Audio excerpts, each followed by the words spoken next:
Good morning my dear students. अब हम बात करने वाले हैं इस चैप्टर के लास्ट लेक्चर में about the shape of the atomic orbitals, यानी कि एटॉमिक ऑर्बिटल्स की शेप जो कैसी होती है। अगर मैं मैक्स बॉर्न की बात करूं तो इन्होंने बताया था कि जो वेव फंक्शन होता है, वेव फंक्शन को हम रिप्रेजेंट करते हैं साइन से। तो अगर हम इसका स्क्वायर कर दें तो ये बताता है हमें कि कहीं पर प्रोबेबिलिटी ऑफ द इलेक्ट्रॉन्स, यानी कि जो ऑर्बिटल्स हैं, ऑर्बिटल्स के किस पॉइंट पर ज़्यादा प्रोबेबिलिटी होगी इलेक्ट्रॉन के पाए जाने की। ठीक, तो ये उसके बारे में जानकारी देता है at the point and at the sum of the point in the orbitals. For example, अगर ये ऑर्बिटल हम मान लेते हैं तो यहाँ पर किस जगह पर सबसे ज़्यादा इलेक्ट्रॉन पाए जाएंगे, यहाँ, यहाँ या फिर बीच में। ठीक, तो that is all given by the sine square. तो उसे साइन स्क्वायर के द्वारा हमें पता चलता है कि यहाँ पर इलेक्ट्रॉन सबसे ज़्यादा पाए जाएंगे। अंडरस्टैंड।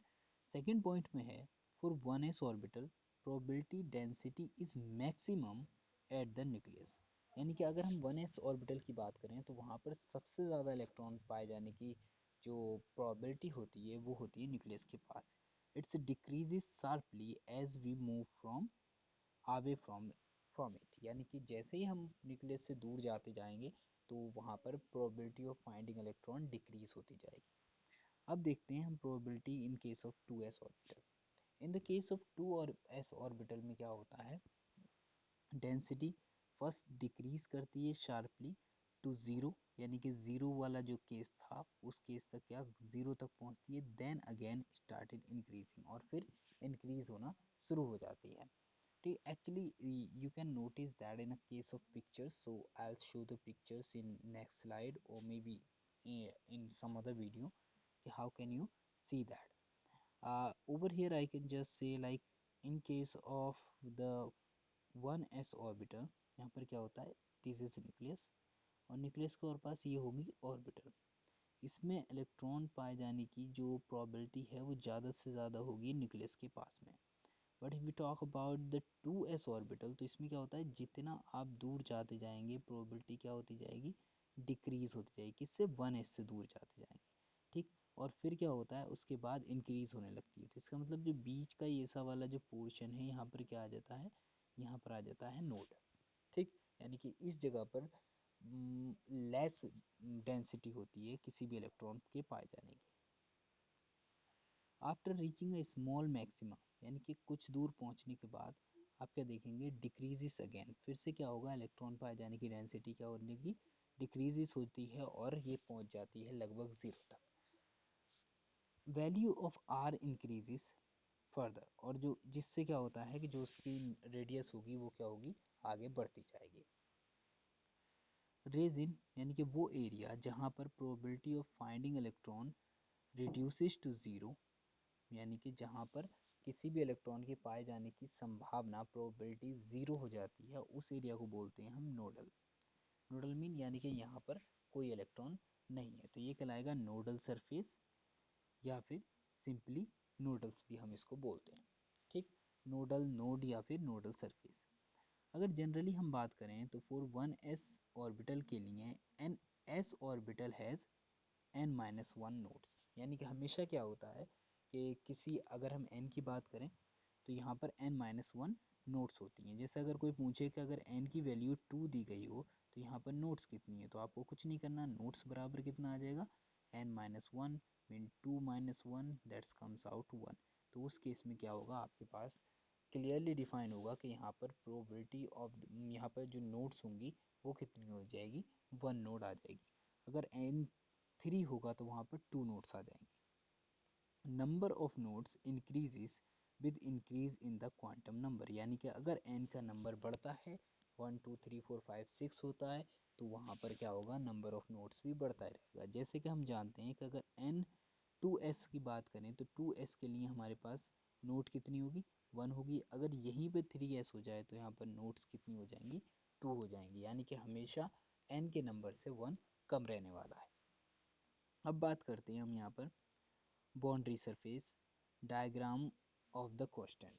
ठीक है, तो probability of the density for different orbital give a fairly good representation of the shapes, यानी कि उनके ऑर्बिटल्स की शेप कैसी होंगी, शेप्स ऑफ द ऑर्बिटल्स के बारे में।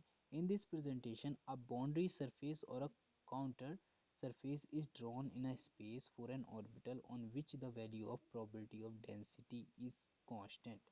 यानी कि जब आप किसी एटम की सरफेस को देखेंगे, किसी एटम के अराउंड आप जब देखेंगे कि उसकी जो ऑर्बिटल्स होंगी उन्हें किस तरीके से ड्रॉ किया गया है, उससे आपको पता चलेगा कि कहाँ पर इलेक्ट्रॉन फाइंड करने की या पाए जाने की प्रोबेबिलिटी ज़्यादा है और कहाँ पर कम है। तो जहाँ पर डेंस एरिया दिखाई देता है वहाँ पर क्या होता है, प्रोबेबिलिटी ऑफ फाइंडिंग इलेक्ट्रॉन मोर हो जाती है, और जहाँ पर लेस डेंस एरिया होता है या बहुत ज़्यादा वाइट एरिया दिखाया जाता है एक एटम के अंदर, वहाँ पर क्या होती है, डेंसिटी कम हो जाती है। जो बाउंड्री सरफेस डायग्राम होता है, nucleus is taken to at the origin of the rather it is, यानी कि उसमें क्या होता है, ओरिजिन की जगह पर एक न्यूक्लियस ले लेंगे जहां पर क्या होता है, डायग्राम आर स्फेरिकल, यानी कि इनके डायग्राम जो most of the time spherical से नहीं होते। ठीक, स्फेरिकल ना होकर इस जैसे कि हम जानते हैं एस ऑर्बिटल क्या होती है, स्फेरिकल होती है, लेकिन यहाँ पर डायग्राम स्फेरिकल नहीं होते। अगर हम पी ऑर्बिटल की बात करें तो यहाँ पर क्या होते हैं, दो सेक्शन होते हैं और एस कॉल्ड लोब्स, और एस को क्या कहते हैं, लोब्स कहते हैं।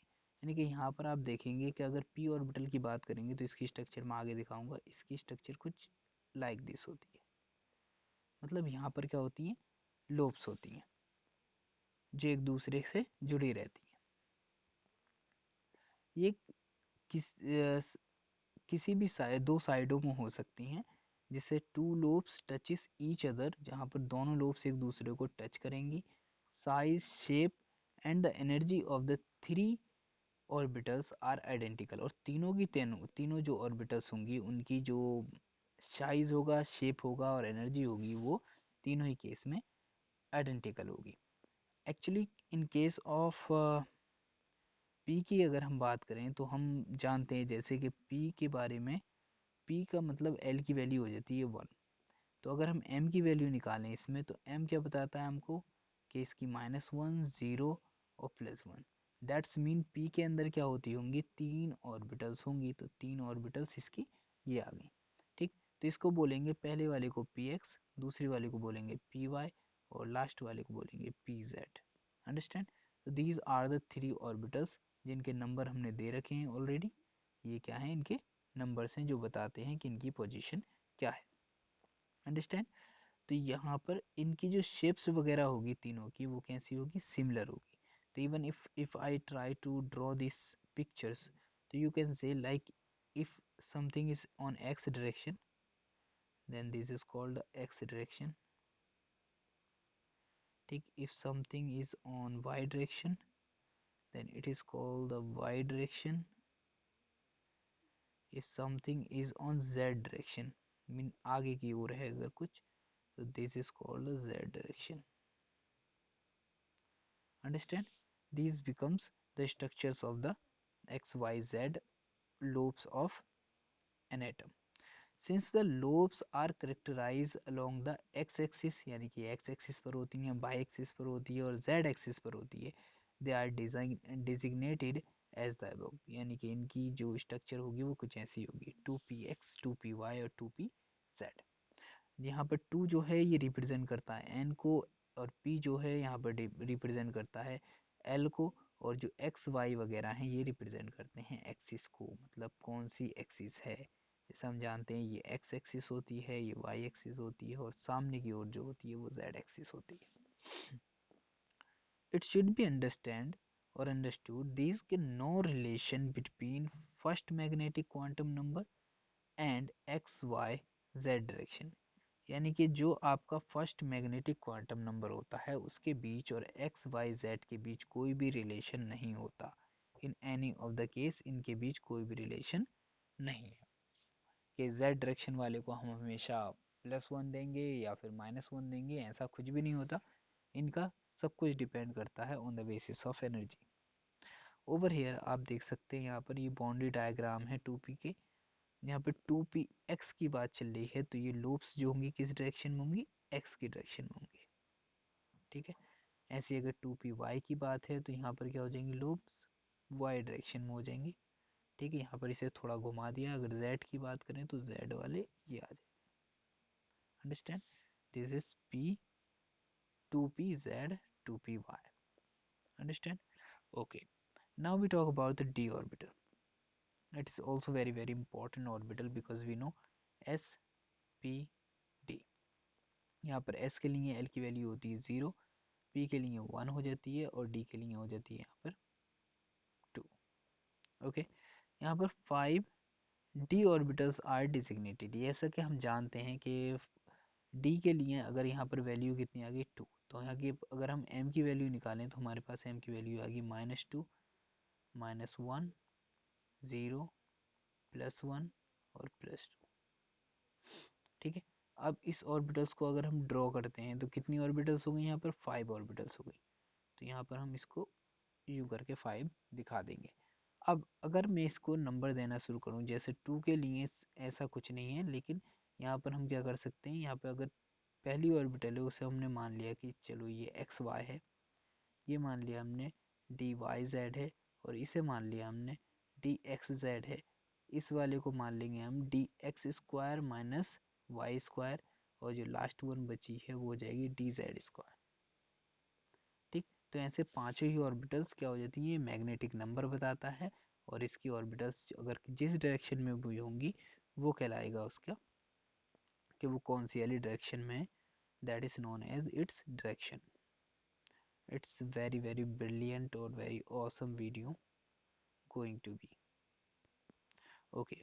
The shape of the first 4d orbitals are similar to each other। यानी कि जो स्टार्टिंग की 4 होती हैं उनकी शेप्स क्या होती है, एक दूसरे के सिमिलर ही होती है लगभग, लेकिन जो पांचवी है, फिफ्थ वन है, that has a different shape. तो 5 have the 3d orbitals and are equivalent in energy, और ये सब की सब क्या होती हैं, एक दूसरे के इक्विवेलेंट इन एनर्जी होती हैं। डी ऑर्बिटल जो है वो n ग्रेटर देन 3 होना चाहिए, यानी कि डी ऑर्बिटल के लिए या तो 3 हो नंबर, या फिर ग्रेटर देन 3 होना चाहिए।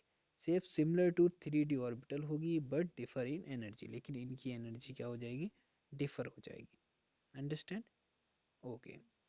जैसे अगर 3 से ज़्यादा, अगर 3 वाले की एनर्जी अलग होगी और 4 वाले की एनर्जी अलग होगी। When two nodal planes pass through the same origin, suppose करो यहाँ पर एक ऑर्बिट ये हो गई, एक ये है, और एक ऑर्बिट ये है, एक ये है। अब ये आपने देखा कि यहाँ पर two two of them are passing through only single origin से जा रहे हैं, और अगर हम इनको बाइसेक्ट कर दें, यानी कि बाइसेक्ट कर दें यानी कि हम इनको बांट दें x y and the z plane के द्वारा, then these nodes are called the angular nodes.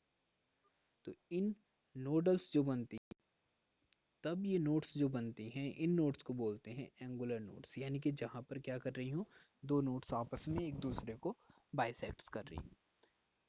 और जो एंगुलर नोट्स होती हैं उन्हें रिप्रेजेंट करते हैं एल से। ठीक, denoted by l. Angular nodes p orbitals और two angular nodes for d orbitals, यानी कि अगर हम पी ऑर्बिटल्स की बात करें तो यहाँ पर 1 नोड होगा, और अगर डी ऑर्बिटल की बात करें तो यहाँ पर क्या हो जाएगा, 2 नोड्स हो जाएगा for the D orbitals. The total number of nodes are given by n-1, ये हमको टोटल नंबर ऑफ नोड्स दे देगा, और sum of l angular nodes are called n-l-1, जो हमको देगा रेडियल नोड्स। यहाँ पर याद रखना कि अगर कोई पूछता है आपसे एंगुलर नोड्स के बारे में, then you have to answer कि there is l, number of l के बराबर होगी रेडियल नोड्स, एंगुलर नोड्स। अगर कोई पूछता है आपसे कि यहाँ पर नोड्स कितनी हैं, then the formula is n-1। और अगर कोई पूछता है यहाँ पर रेडियल नोड्स कितनी हैं, then write the formula n-l-1, that is called the radial nodes of the orbital. अब हम बात करने वाले हैं about the energies of the orbitals. इसमें पॉइंट आएगा हमारा एनर्जीज ऑफ द ऑर्बिटल। तो अगर एनर्जी की बात करूँ तो एनर्जी इंक्रीज करती है ऑर्डर, इंक्रीजिंग ऑर्डर में in the orbital is given as follows. अगर मैं बात करता हूँ कि 1s ऑर्बिटल की सबसे कम एनर्जी होगी, उससे ज़्यादा हो जाएगी 2s की, और इन दोनों की सिमिलर होगी 2p के। इसी तरीके से फिर उससे ज़्यादा होगी 3s की, फिर ये बराबर होगी 3p के और 3d के। फिर बात करते हैं 4s, 4p, 4d और 4f, सबसे लास्ट में आ जाएगा, और इसके बाद आ जाएगा हमारा 5s, और इसके बाद होगा 5p। ऐसे ही क्या होती है, इनकी एनर्जी धीरे धीरे according to the number increase करती जाती है। ठीक है। S2p और 2s ऑर्बिटल्स आर डिफरेंट, यानी कि हम क्या देख रहे हैं यहाँ पे 2p और 2s ऑर्बिटल्स आर डिफरेंट है, तो एक दूसरे से डिफरेंट है। एक तो स्फेरिकल होती है और एक लोब्स वाली होती है। Understand. The electron has the same energy. तो इनमें जो इलेक्ट्रॉन भरे जाएंगे उनकी एनर्जी क्या होगी, सेम होगी। It is present in 2p और 2s ऑर्बिटल, यानी कि जो भी इलेक्ट्रॉन 2s और 2p ऑर्बिटल के अंदर प्रेजेंट होंगे उनकी एनर्जी क्या हो जाएगी, सिमिलर हो जाएगी, just because of that they are equal in energy. जिन ऑर्बिटल की एनर्जी सेम होती है, जिन ऑर्बिटल की एनर्जी सेम होती है उन्हें बोलते हैं डीजेनरेट सेल्स या ऑर्बिटल्स। जिन भी ऑर्बिटल्स की एनर्जी क्या होगी, सेम होगी, उन्हें बोलेंगे degenerate orbitals. 1s orbital in hydrogen atom correspond to the most stable condition, यानी कि जो 1s ऑर्बिटल होती है वो भी हाइड्रोजन के अंदर वो मोस्ट स्टेबल कंडीशन को करस्पॉन्ड करती है। And is called ground state, और ये कहलाती है इसकी ग्राउंड स्टेट, यानी कि जो सबसे पहली स्टेट है वो उसकी, उसे बोलते हैं ground state. And electron residing in orbital is strongly held by nucleus, और किसी भी एक एटम के अंदर जो भी उसके इलेक्ट्रॉन प्रेजेंट होते हैं वो क्या किए जाते हैं, इलेक्ट्रॉन को हेल्ड माने पकड़ के रखा जाता है, किसके द्वारा, न्यूक्लियस के द्वारा। न्यूक्लियस क्या करता है, उन्हें हमेशा पकड़े रखता है, या फिर उनके बीच में एक अट्रैक्शन फोर्स काम करता है जिससे वो उन्हें अपनी ओर अट्रैक्ट किए रहता है। यहाँ पर जो इलेक्ट्रॉन हैं जो 2s 2p में हैं, इनकी जो हायर ऑर्बिटल्स हैं in the hydrogen atom are said to be excited state, यानी कि अगर किसी हाइड्रोजन एटम के अंदर 2s और 2p ऑर्बिटल है और ये हायर ऑर्बिटल कहलाएगी according to the hydrogen, because तो just because of that this is called the excited state, मतलब इस ऑर्बिटल में अगर हाइड्रोजन का इलेक्ट्रॉन कूद कर पहुंच जाता है तो वो कहलाएगी उनकी excited state. All right. Attractive interaction of an electron increases with the increase of the positive charge, that is called Zd on the nucleus, यानी कि जितना पॉजिटिव चार्ज इंक्रीज करेगा उतना ही आप क्या देखेंगे कि attraction between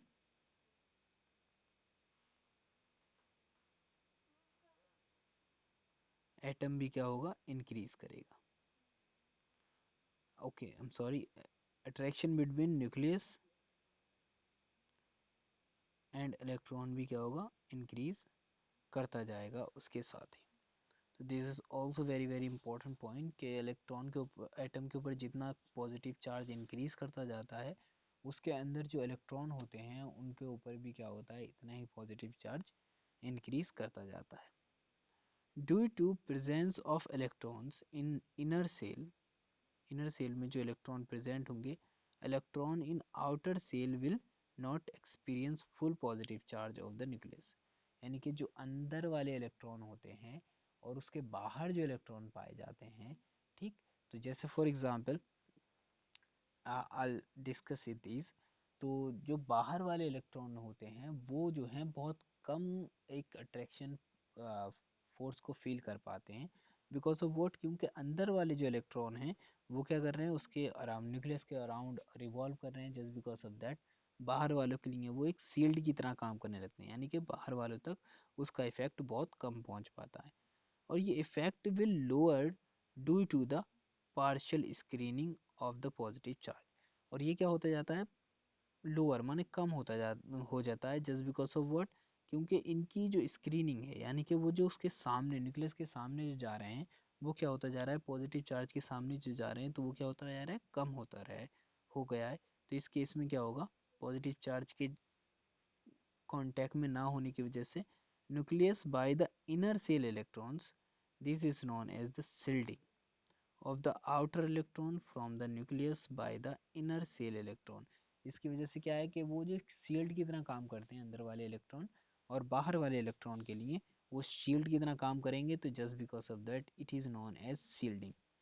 and the net positive charge, और जो भी net positive charge experienced by outer electron, जो बाहर वाले इलेक्ट्रॉनों के द्वारा फील किया जाता है, उसे हम बोलते हैं effective nuclear charge. That is known as the effective nuclear charge that is felt by the electron of outermost shell. In other words, energy of interaction between the nucleus or electron decreases with the increase in atomic number. यानी कि जितना atomic number increase करता जाएगा, for example अगर मैं बात करूं atomic number की, और जितना ये इंक्रीज करेगा इतना ही क्या होगा, इनके बीच का जो इंटरेक्शन है वो क्या होता जाएगा, डिक्रीज होता जाएगा। ठीक है, तो this is very very important, you have to remember और keep in your mind one of the point we have discussed here, that is the shielding effect. So if someone asks you what is the shielding effect, then keep remember कि जो बाहर के electrons होते हैं उनके, और जो अंदर वाले इलेक्ट्रॉन होते हैं, तो वो क्या करते हैं कि स्क्रीन की तरह काम करते हैं, एक शील्ड की तरह, जिसकी वजह से क्या होता है कि जो इलेक्ट्रॉन के अट्रैक्शन के, इलेक्ट्रॉन और न्यूक्लियस के बीच का अट्रैक्शन कम हो गया, तो उस केस में हम क्या बोलते हैं कि ये क्या है, शील्डिंग इफेक्ट कहलाता है। ठीक, और इनके बीच का जो अट्रैक्शन है, मतलब जो जितना अट्रैक्शन बाहर के इलेक्ट्रॉन्स और अंदर के इलेक्ट्रॉन्स, आउटर मोस्ट इलेक्ट्रॉन और न्यूक्लियस के बीच में है, उसे मेजर करते हैं हम इफेक्टिव न्यूक्लियर चार्ज से। Okay, we have now the Aufbau principle, the one of the principle that is first time you are seeing right now. This is the first time you are seeing right now because it's going to be very very interesting, and you have to understand actually, because it will play a vital role to understand the many important properties of the atom. तो अफवाउ का मतलब क्या है, पहले तो ये समझना जरूरी है। ये एक जर्मन शब्द है और इसका मतलब होता है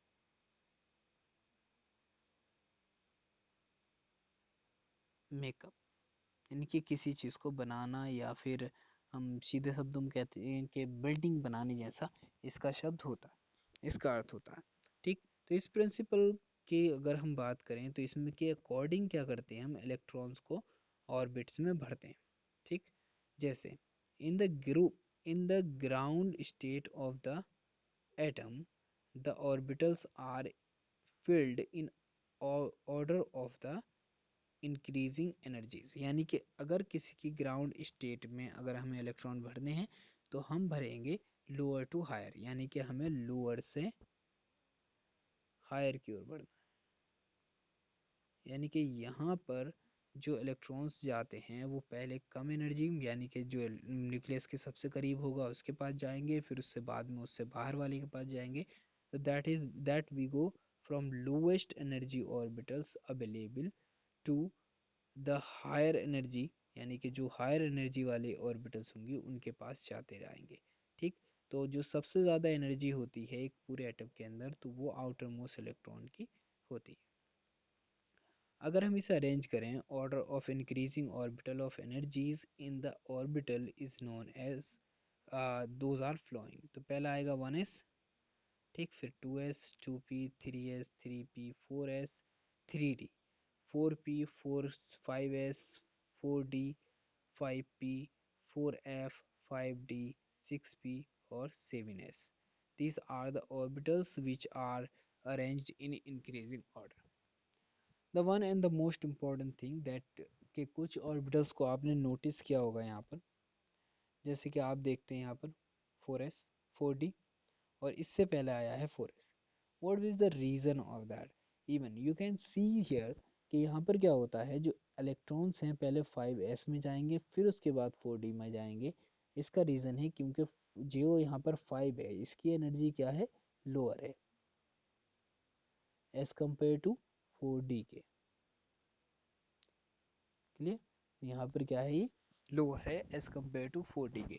तो हम पहले क्या लिखते हैं, ऊपर से लिखना शुरू करते हैं 1s, यहाँ पे 2s आ जाएगा, 2p आ जाएगा, फिर यहाँ पे आ जाएगा 3s, 3p, और फिर आ जाएगा 3d।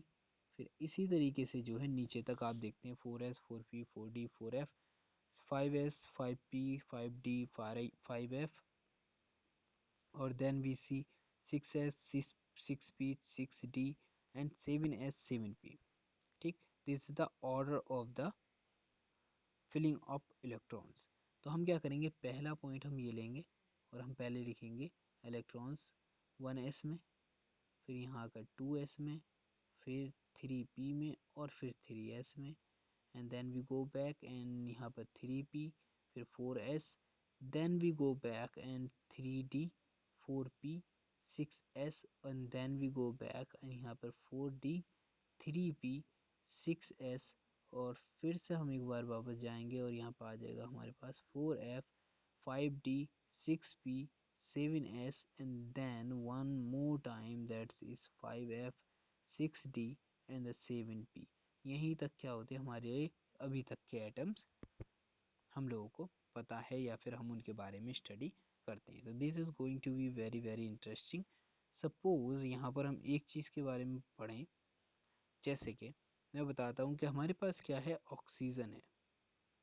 ठीक है, ऑक्सीजन में कितने इलेक्ट्रॉन होते हैं, 8 इलेक्ट्रॉन होते हैं, क्योंकि इसमें 8 ही प्रोटॉन है और 8 ही क्या होंगे, इलेक्ट्रॉन होंगे। अगर हम इसके बेसिस पढ़ते हैं तो हम क्या करेंगे, पहली एस ऑर्बिटल में कितने इलेक्ट्रॉन जाते हैं, most of the time S orbital में जाते हैं 2 इलेक्ट्रॉन्स। याद रखना, क्यों, क्योंकि इसके अंदर क्या होता है, सिर्फ एक बॉक्स होता है, एक ऑर्बिटल होती है। पी की बात करें तो पी के अंदर जाते हैं 6 electron because it has 3 boxes. अगर इसके बाद डी की बात करें तो इसके अंदर जाते हैं 10 electrons because it has 5 boxes. If भी बात करें एफ के बारे में तो यहाँ पे जाते हैं 14 electron, 1 2 3 4 5 6 7, that's comes out to be 7। तो अगर 7 है तो एक ऑर्बिट के अंदर क्या होंगे, 2 इलेक्ट्रॉन आएंगे, देन दैट्स बिकम 7 टू ज़ 14। Just because of that of F के अंदर आएंगे 14 इलेक्ट्रॉन, और डी के अंदर आएंगे 10 इलेक्ट्रॉन्स, फिर 6 इलेक्ट्रॉन आएंगे पी के अंदर, और एस के अंदर आएंगे 2 इलेक्ट्रॉन्स। तो मैं यहाँ पर क्या करता हूँ, सिर्फ एक एग्जाम्पल ले लेता हूँ छोटा सा, दैट टू क्लियरफाई कि हमने क्या सीखा अभी तक। हमेशा जितने इलेक्ट्रॉन्स किसी एटम में होंगे आपको सिर्फ और सिर्फ उतने ही भरने हैं, उससे एक भी ज़्यादा नहीं भरना है और उससे एक भी कम नहीं भरना है। आपको टोटल उतने ही इलेक्ट्रॉन भरने हैं जितने कि उसमें दिए हुए हैं। जैसे फॉर एग्जांपल अगर मैं पूछूं यहाँ पर कि आपके पास सोडियम है और इसका इलेक्ट्रॉनिक नंबर क्या है, 11 है। अब जितने इलेक्ट्रॉन हैं इतने क्या होंगे, जितने प्रोटॉन है इसका एटॉमिक नंबर है वही क्या हो जाएगा, उसके नंबर ऑफ इलेक्ट्रॉन हो जाएंगे। तो इस केस में हम पहले भरेंगे 1s2, फिर भरेंगे 2s2, एंड देन फिर भरेंगे हम 2p6, और 6 भरने के बाद फिर हमारी अगली ऑर्बिटल आती है 3s, और हमारे पास कितने हो गए, 2 2 4 4 6 10, और यहाँ पर कितना बचा, 11। यानी कि इसके पास क्या है, 11 इलेक्ट्रॉन है। तो हम क्या देखते हैं कि इसका लास्ट इलेक्ट्रॉन जो गया है कौन सी में गया है, 3s ऑर्बिटल के अंदर गया है। इट्स सिंपली डन, क्योंकि यहाँ पर क्या होता है, हमने इसे इलेक्ट्रॉन को बहुत आसानी से भर दिया है। अब हम बात करते हैं अगला कोई एक एटम लेने के बाद, जैसे कि फॉर एग्जांपल अगर मैं बात करूं कि यहाँ पर हमने ले लिया Si, सिलिकॉन, एटॉमिक नंबर 14, करते हैं 1s2, 2s2, 2p6, 3s2 और 3p। अब क्या बचता है, 14, यहाँ पे 2 इलेक्ट्रॉन बच गए, ये 2 इलेक्ट्रॉन यहाँ आ जाएंगे कौन से वाले में, 3p के अंदर, 3s के बाद। Then the serial becomes a little bit complicated, but that's not that much complicated if you try to understand this concept. Okay, now we have the Pauli exclusion principle. This is also one of wonderful principles from chemistry theory. यहाँ पे बात करें, according to this principle no two elements in these atoms have the same set of four quantum numbers. इन्होंने बोला था कि किसी भी एक एटम के अंदर, ठीक, किन्हीं भी जो इलेक्ट्रॉन प्रेजेंट होंगे तो उन प्रेजेंट इलेक्ट्रॉन का के चारों क्वांटम नंबर किसी एक एटम में कभी भी बराबर नहीं हो सकते। It can also be stated otherwise as only two electrons may exist in the same orbital। यानी कि ऐसा तो हो सकता है कि कोई दो इलेक्ट्रॉन्स क्या हों, सिर्फ एक ही ऑर्बिटल के अंदर या एक ही जगह पर एग्जिस्ट कर सकते हैं, यानी कि रह सकते हैं, लेकिन these orbitals must have opposite spins। लेकिन इन ऑर्बिटल्स के अंदर अपोजिट स्पिन होनी चाहिए, यानी कि जो अपोजिट स्पिन है एटम्स की वो क्या हो जाएगी, डिफरेंट हो जाएगी। इन केस ऑफ दैट कि अगर तीन ऑर्बिट्स की जो प्रॉपर्टीज हैं वो सिमिलर भी हो जाएं तो तीसरी वाली क्या हो जाएगी, अलग हो जाएगी। The maximum number of electrons which can be accommodated in the cell will be the equal to the number of 2n square rule. यानी कि अगर हमें कितने नंबर ऑफ इलेक्ट्रॉन किसी ऑर्बिटल में आ सकते हैं वो कैलकुलेट करना हो तो we can use the formula 2n square rule. It will tell you how much or how many of the electron can be filled in one of orbital। अगले की बात करें तो ये आता है Hund's rule. This is also very important. Hund's rule talk about कि these rule deals with filling of the electron, यानी कि ये बताता है कि इलेक्ट्रॉन को कैसे फिल किया जाता है किसी भी ऑर्बिटल के अंदर बिलोंगिंग टू सेम सबसेल, यानी कि जो सेम सबसेल के अंदर अगर हम भरते हैं तो equal energy called degenerate orbitals. और अगर किसी एक सेल के अंदर एनर्जी क्या हो जाए, इक्वल हो जाए, तो वो क्या कहलाती है, डीजनरेट ऑर्बिटल कहलाती है। इन्होंने कहा कि pairing of the electron in orbital belonging to the same subshell PDF does not take place until each orbital of the substance uh, subcell gets one electron that is singly occupied। इन्होंने बताया था कि अगर किसी orbit के अंदर आप electron भर रहे हैं तो उसमें क्या होता है, एक एटम के अंदर क्या होता है, अगर हम उसे सिंपली कंपेयर करें तो किस इलेक्ट्रॉन पहले एक एक करके भरा जाएगा एस पी और पी डी एफ ऑर्बिटल के अंदर, पी डी एफ ऑर्बिटल के अंदर एक एक इलेक्ट्रॉन करके भरा जाएगा। और जिसकी वजह से क्या होता है, एक एक इलेक्ट्रॉन भरने की वजह से पेयरिंग जो होती है तब होती है जब उसके अंदर एक एक इलेक्ट्रॉन भर चुका है। आई एम टॉकिंग अबाउट अकेले, अकेले पी के अंदर, टी के अंदर और एफ के अंदर। सम ऑर्बिटल्स एक्वायर एक्स्ट्रा स्टेबिलिटी, और कुछ जो ऑर्बिटल्स होती हैं वो कुछ ज़्यादा स्टेबिलिटी पा लेती हैं ड्यू टू देयर सिमेट्री। किस वजह से, सिर्फ और सिर्फ उनकी सिमेट्री की वजह से। ऑर्बिटल्स के अंदर उनकी सिमेट्री की वजह से क्या आ जाती है,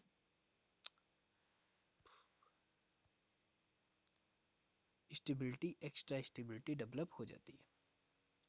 बात करने वाले हैं इलेक्ट्रॉनिक कॉन्फ़िगरेशन की। तो the distribution of electron into orbitals of an atom is called electronic configuration. यानी कि अगर आप क्या करें, डिस्ट्रीब्यूट कर दें इलेक्ट्रॉन्स को in the orbitals of the atom तो उसे बोलते हैं electronic configuration. Electronic configuration can be represented by two ways. पहला होता है नॉर्मल नोटेशन के द्वारा और दूसरा होता है ऑर्बिटल डायग्राम के द्वारा। यानी कि या तो आप नॉर्मल रोटेशन के बारे में बता दें कि नॉर्मल रोटेशन के थ्रू किस तरीके से नंबर ऑफ इलेक्ट्रॉन्स को रिप्रेजेंट किया जाता है, और दूसरा बचता है हमारे पास कि हम क्या करें इसके अंदर के ऑर्बिटल डायग्राम बनाने के बाद उस चीज़ को दिखा दें as given in the text book. जैसे कि हमारी बुक में दिया गया है, the electron in the completely filled electronic cell with the highest principal quantum number are called valence electrons. यानी कि वो इलेक्ट्रॉन्स जो हायर एनर्जी वाली ऑर्बिटल के अंदर एग्जिस्ट करेंगे और ये सबसे बाहर वाली ऑर्बिटल्स होगी वही कहलाती है हमारी valence electron, because these electrons participate in electronic configuration. ठीक है, electronic chemical reactions. These kind of electrons participate in chemical reactions और इन्हीं की वजह से क्या होते हैं, bonds बनते हैं. तो thank you very much for watching this video और being the part of this video. Goodbye. और ये चैप्टर कंप्लीट हो चुका है. इसके रिगार्डिंग जो भी क्वेश्चंस आपकी बुक में दिए हैं उन्हें सॉल्व करने की कोशिश करें. उसके बाद भी अगर कोई क्वेश्चन समझ में नहीं आता है देन कॉन्टेक्ट मी एंड हम उसके ऊपर एक सेपरेट वीडियो बनाएंगे या फिर जूम मीटिंग में डिस्कस करेंगे एंड देन टॉपिक्स हमारे क्लियर हो जाएंगे. Thank you very much for being the part of this video. All the very best. Good bye.